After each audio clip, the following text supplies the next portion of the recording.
Hey everyone, it's Movie Lover 120 here, and I am here with one more top 11 sequels list. And now that I've covered the worst and best sequels, it's time for me now to cover the top 11 underrated sequels. Now, this list is for sequels that some people like and some people don't. So this is going to be for sequels people are split on, and sometimes even have a bit of a cult following. So yeah, anyway, let's get started with the top 11 underrated movie sequels of all time, beginning off with number 11. So kicking off at number 11 is Spider-Man 3 from 2007. Yes, I don't care what people say about this film, I've always loved this movie. This actually was the first Spider-Man movie I saw in theaters, and while yeah, it is the weakest, I still enjoy it for what it is. Sure, there are plot holes and characters that aren't truly developed or fleshed out. Some scenes are downright ridiculous, like the nighttime experiment that spawned Sandman. Yes, some of the CG borders on cartoonish. The fight between Sandman and Spider-Man in the subway comes to mind, and there are cliches, like the old damsel in distress scenarios that Mary Jane continually finds herself in. But this is a superhero flick, and it's not supposed to be completely realistic.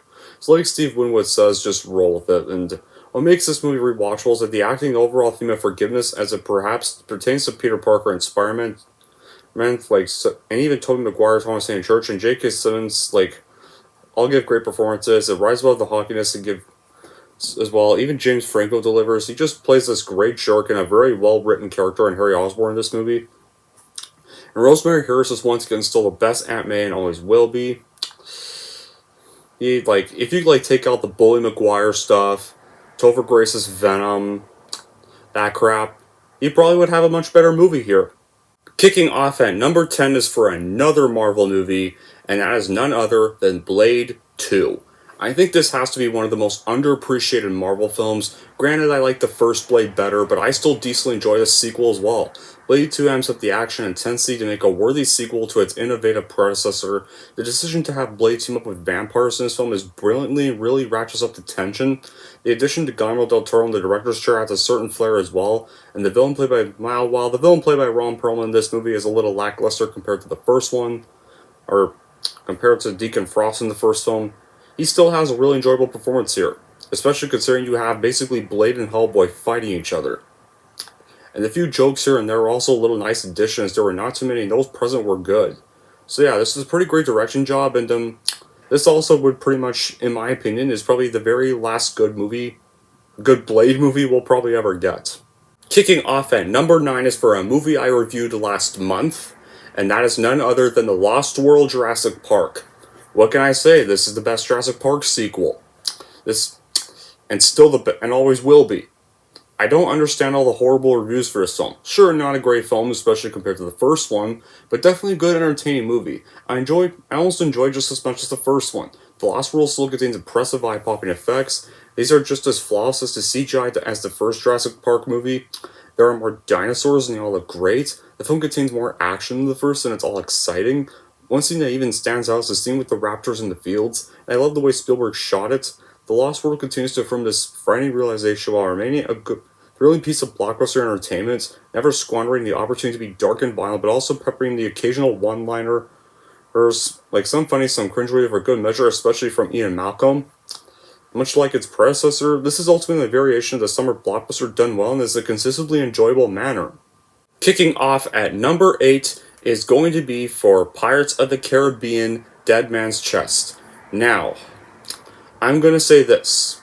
This is actually my number 1 favorite film of the Pirates of the Caribbean franchise. While I like the original 3 films only, this one is the best of those 3 by far. This was even the first one I saw in theaters more than once. This movie is every bit as good as the first, if not better. The old characters are just as you remember them, with some changes in fortune for a couple. The new characters are wonderfully colorful and memorable, and the bad guys are delightfully evil and cunning, especially Davy Jones, who's the best villain of this franchise. I really love the plot, and I love the way it played out. The jokes and snappy one-liners abound, and just as witty as in the first, and once again, Captain Jack Sparrow is one of the best introductions in movie history. The special effects are very good, and everything looks realistic. The sword work is excellent, especially that sword fight on the wheel.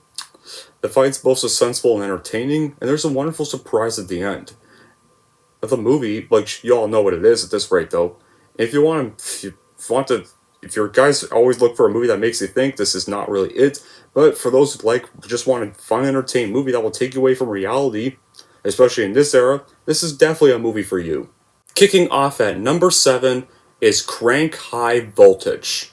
Now, like what I said with number 8, I also like this movie even more than the first Crank movie. Crank High Voltage is a sequel that actually manages to top the original as far as political incorrectness and genuine absurdity go. It's more violent, profane, nonsensical, silly, loud, etc. than the previous film. But that's the point. If anything, it largely resembles the ultra-violent, over-the-top Yazuka films of Takashi. These Yazuka films, as porn stars go on strike, nipples are sliced off, severe heads are reanimated, silicone leaks out of breasts as they're shot, and man getting anally violated by a shotgun, and a tribute to kaiju flicks occurs. The list just goes on. Like these Yazuka films, apparently, the whole thing isn't taken seriously. This is pretty much an ultra-violent comedy that has no regard for sensibilities. It also helps that the acting, especially for Jason Statham, is pretty impressive. He even steals the show, while Smart and Yell can provide great supporting characters that actually play a bigger role than they did in the first film, and the random cameos as well in smaller roles, especially David Carradine, rest in peace, from Kill Bill, playing this racist Carrie Karcher, and Corey Haim, rest in peace too, as this mullet-sporting white trash stereotype. They don't hurt at all. But now, please, can we just have Crank 3 already? Kicking off at number 6 is Harold and Kumar Escape from Guantanamo Bay. Now I will say this, I love Harold and Kumar Go to White Castle, it's my favorite stoner comedy of all time for me, and I even enjoy the sequels, especially this one, the most of the 2 follow-ups it got. I like that it continued the formula of pursuing the ending goal and sticking to it.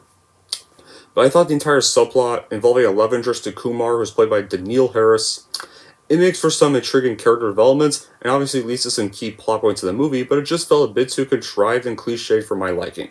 The subplot distracts from the key goal, but it just never pulled through the weight, and I hoped it kind of would. It even manages to address things that only get mere mentions instead of unusable screen time. Doing away with her, or using her to a much lesser degree, could have only made this film shorter and leaner, as opposed to a slightly lengthy final version. The rest of the main cast is a bit of a mixed bag. Like, Garcia's is barely in the movie, and Harris is really not that much of a treasure. Like, Eric Winter and Roger Bart do alright in limited roles, while Rob Corddry hams it up a bit too hard and is... But of course, much like the first film, Neil Patrick Harris is a scene-stealing parody portrayal of himself, and nails every laugh he comes into contact with, much like last time. Well, sure, it's still not as surprising as the first film, but this sequel is still a worthwhile piece of entertainment, still got the plenty of laughs from the first film, but just do not expect anything wholly original when you watch this. Kicking off at number 5 is Home Alone 2, Lost in New York, aka probably the only good Home Alone sequel. Granted, I still prefer the first one, sorry guys who like this one better, but I also enjoy Lost in New York equally. Although the plot is similar to the first one with some differences, you can't deny that it's as laugh-out-loud as its predecessor. Most of the actors return, including Joe Pesci as Harry, Daniel Stern as Marv, Catherine O'Hara as Miss McAllister, Devin Rattray as Buzz McAllister, and more. But new actors are here too, including Brendan Fricker, the Pigeon Lady, Tim Curry as the concierge, and even Rob Schneider who actually gives a really good performance as Cedric. Yeah. And I really like what they do with this sequel. They kind of go a little bit darker, where Kevin now has to save a toy store instead of just saving his house, because now the robbers want to rob children's money for the children's hospital. So it really develops Kevin as a character. He kind of now has to save this hospital from having their Christmas ruined. Yes, it's a perfect way to give him better character developments here. So sure, rehashes the first one time, so it's not like for part fucking 2. It actually still does something a little different, despite still doing so. So if you enjoyed the first movie, then you should 100% watch the sequel. Definitely worth a watch, especially on Christmas or New Year's Day. Kicking off at number 4 is Halloween 2. No, not the stupid bullshit Rob Zombie film from 2009. The actually good one from 1981 that actually is good. A pretty great sequel, that's all I can say, especially for a slasher sequel. Like, Michael Myers is even more brutal in this movie than he was in the first film. Halloween 1978 is my favorite slasher movie of all time, and it's great to see how they come up with this sequel.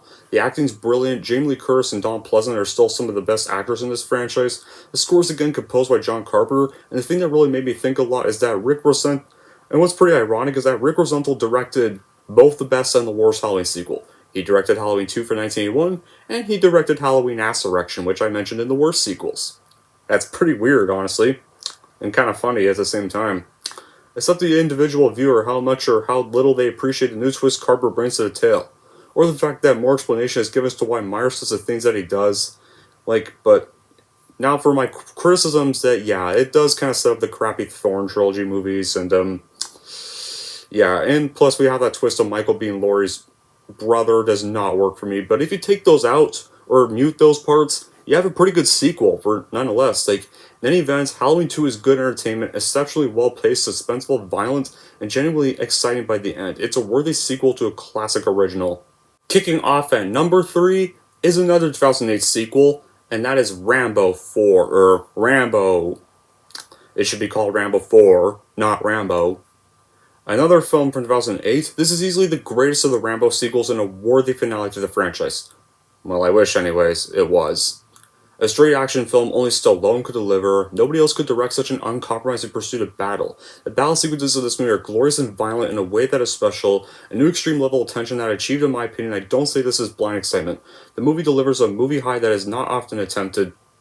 Movies usually hold back or simply fail at achieving visceral action, and instead try to balance themselves between action, plot, drama, comedy, etc., and in many cases of modern films, that only levers the quality of the experience. The downfall of Rambo, you could say, is the small concern for character drama. Indeed, the scenes looking at the female and the mercenary group are pretty poorly acted. The battles were glorious even if the film had... But, however, despite that, the battles were pretty glorious even if the film has flaws, and it focuses on the battles it should, and achieves glorious cinematic victory, and it really... And to me, in my opinion, this movie ends the franchise on a great note with Rambo returning home. And I kind of wish it stayed that way. I mean, Last Blood was decent, but Rambo 2008 kind of should have just capped off the franchise for me. Kicking off at number 2 is Die Hard with a Vengeance. Yes, I know it has the best audience score of the Die Hard sequels, but it also had the second lowest critical score of the franchise behind the number 1 worst. I like this one about as much as I like the first one. The first one has a better plot and was more tense, but this one moves at a very fast rate and seems like it is over it before it begins.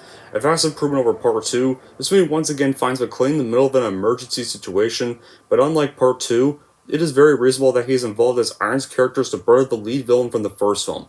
Throw in a very funny Samuel Jackson character, and you have the makings of a great film action-wise and comedy-wise too. It even centers around a mad bomber threatening to blow up several places, including a school if Officer McClane does not play the game, and McClane must do whatever the bomber says, and boy does the bomber do a lot to get our hero down. Reaction is given to our hero who must try to fight the bombs.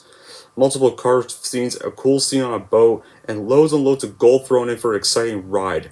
Die Hard with a Vengeance still stays true to its amazing action scenes, though there's plenty of explosions, there's floods, and overall general destruction. It's a different kind of movie, yes, but it's a good different kind of movie.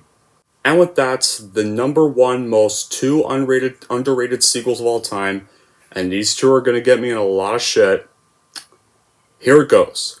The Matrix Reloaded and The Matrix Revolutions, both from 2003.